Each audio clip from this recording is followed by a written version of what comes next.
हम सभी ने कल के दिन श्रवण किया किस प्रकार से भगवान शिव ने अग्नि स्तंभ के रूप में लिंग को प्रकट किया। और क्यों प्रकट किया था? क्योंकि भगवान नारायण और भगवान ब्रह्मा के बीच में कौन श्रेष्ठ है, इस बात में विवाद हो गया था। उस विवाद को रोकने के लिए ये सब लीला चल रही है, बाकी भगवान आपस में नहीं लड़ते हैं। ये हमें शिक्षा देने के लिए, हमें सिखाने के लिए ऐसे लीला कर रहे हैं। तो यहाँ पर उस विवाद को रोकने के लिए भगवान शंकर ने अग्नि स्तंभ के रूप में प्रकट हुए हैं। ना तो उसका आदि है, ना आरंभ है, ना और है, ना छोर है, कुछ पता नहीं है। कितनी ऊंची?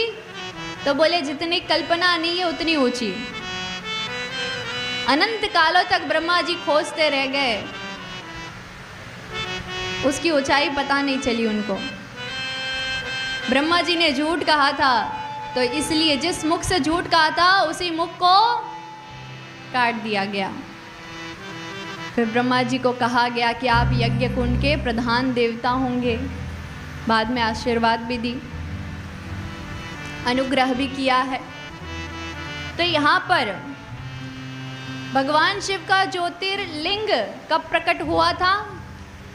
तो बोले माक्षिर महीने के आद्रा नक्षत्र में उस दिन प्रकट हुए थे। फिर पूजा किस दिन की? तो बोले फाल्गुन कृष्ण मास कृष्ण पक्ष के चतुर्दशी के दिन में उनकी पूजा की गई। किसके द्वारा? भगवान नारायण और ब्रह्मा जी के द्वारा।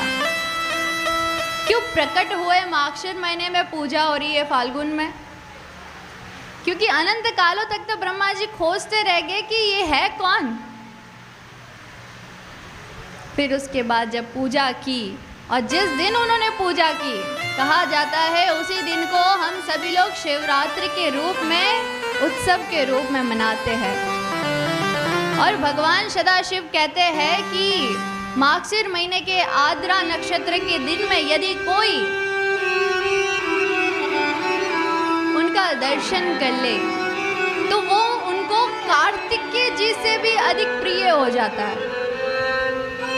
जो अग्नि स्तंभ था ना, वही छोटे होकर के, छोटे साइज में उत्तराखंड में अरुणाचल महादेव के नाम से अभी भी प्रसिद्ध है, हिमालय में।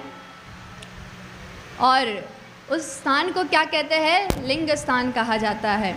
वो लिंग स्थान में अभी भी भोलेनाथ वहाँ पर विराजमान है। तो उनका कोई माक्षिर महीने में आद्रा नक्षत्र में दर्शन कर ले, वो उनको अधिक प्रिय भक्त हो जाता है, उनके पुत्र से भी अधिक प्रिय। फिर बोले कि यदि किसी ने फाल्गुन मास के कृष्ण पक्ष की चतुर्दशी के दिन में नमः शिवाय पंचाक्षर मंत्र का आश्रय लेकर के उस दिन नाम जप कर लिया, तो उसको सारे के सारे मंत्र, जितने भी मंत्र है, सभी मंत्रों का जाप करने का पुण्य प्राप्त हो जाता है। और किसी ने शिवरात्रि के दिन में जागरण कर लिया, उत्सव मना लिया, तो उसको सारे के सारे 1 वर्ष तक के व्रत के फल उस व्यक्ति को प्राप्त हो जाता है। कितनी बड़ी कृपा है। आप खाली शिवरात्रि के दिन में खूब प्रेम से घर में पकवान बनाओ, हाँ, बच्चों को प्यार से खिलाओ, अपने पतिदेव को प्रसन्न करो, तो भी आपको उसका फल मिल जाएगा। ओम नमः शिवाय बोलने का फल मिल जाएगा।